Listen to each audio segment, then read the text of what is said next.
Hello everyone, I am CJ with AIS, and in this video I'm going to demonstrate how you can check to see what current drivers you are using.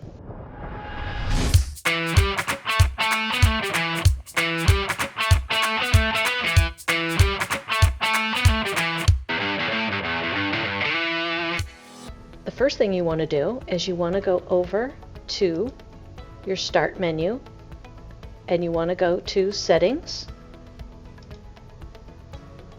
Once you've clicked Settings, you want to go up to Devices. And over on your left, you want to hit Printers and Scanners.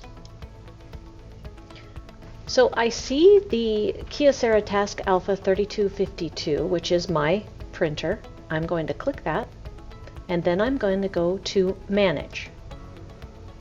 Then I'm going to go to Printer Properties, and then I'm going to go to Advanced.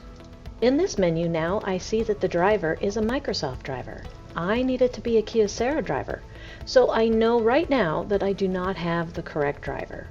In the next video, we'll show you how to download the correct driver for your Kyocera printer.